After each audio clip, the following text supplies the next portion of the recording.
The Fault in Our Stars by John Green.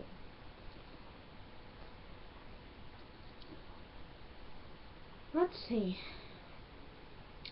what exactly this book's about, because it's fantastic, to say the least. Despite the tumor-shrinking medical miracle that has bought her a few years, Hazel has never been anything but terminal, her final chapter inscribed upon diagnosis.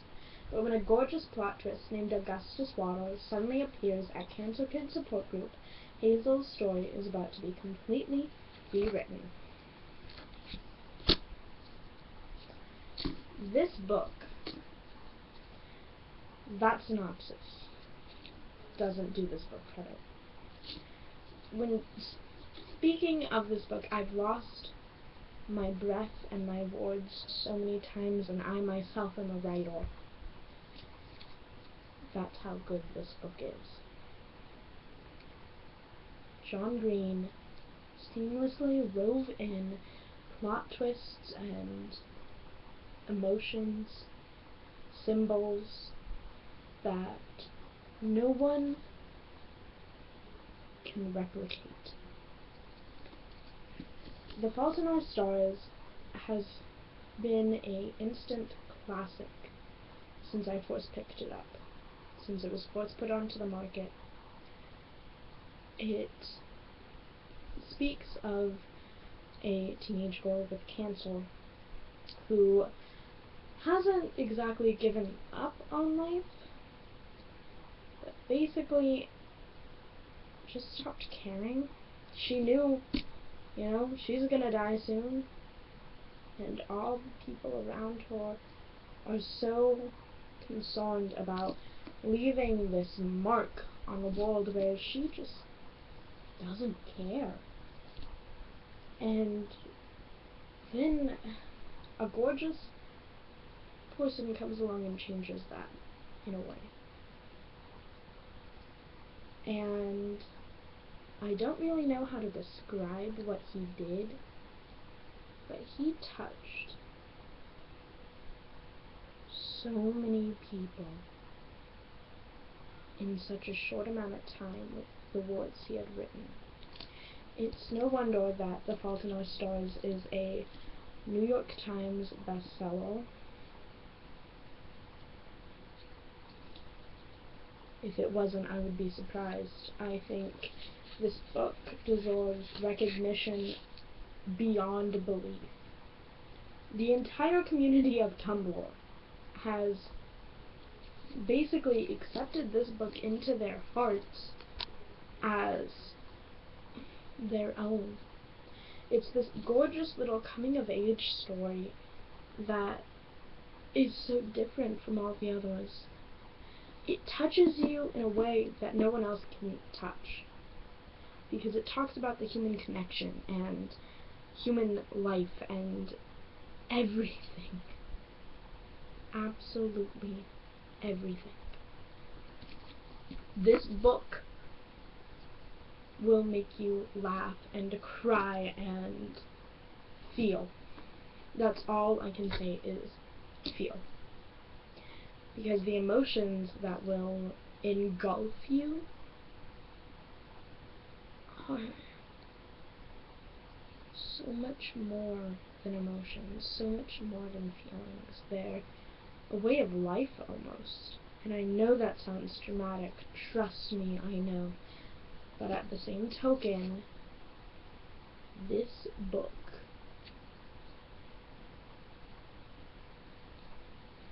there's no words. No words. I love it. I think everybody who hasn't read this should go out and buy a copy and read it, and then once you're done, give it to your best friend, give it to your mother, give it to your father, give it to your little sister, because it's fantastic. It's a book that I think teenagers now will become adults, and it will still be on their bookshelf. It'll still be there and you'll look at it, and you'll see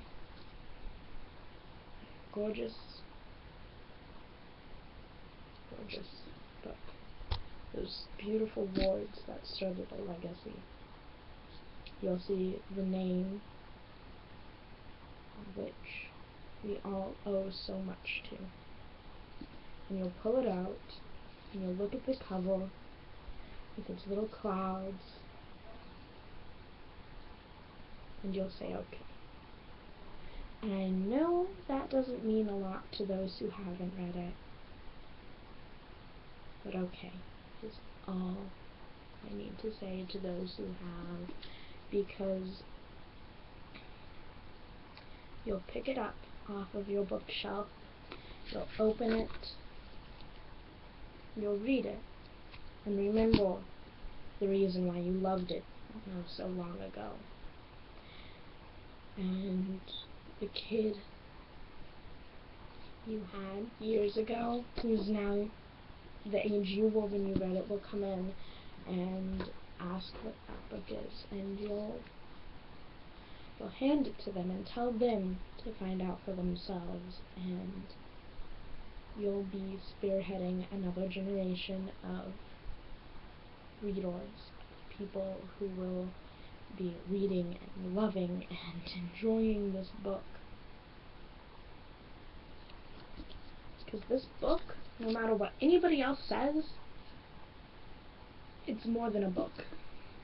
If they were to make a movie out of it, I would say it should be a 3-hour, if not longer, movie, so they could include every single detail of it.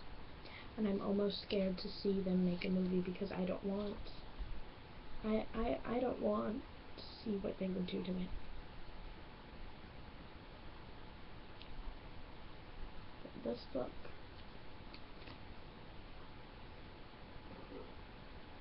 okay.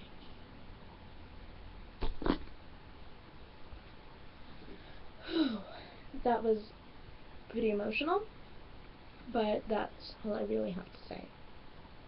Read it, more than anything else. There will be a Barnes & Noble link below, and next Tuesday, which is legitimately in 1, 2, 3, 4 days, when you see my next video, will be on the perks of being a wallflower, which I don't feel like getting up and going to get from my bookshelf. It happens to be my favorite book of all time, and yeah. So I'm going to start announcing what the next book's going to be.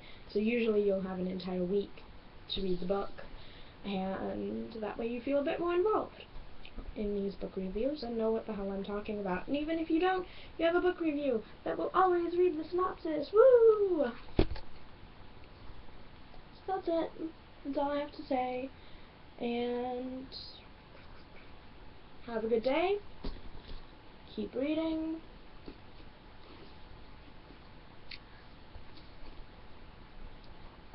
And see you on Tuesday. Or rather, you'll see me. Whatever.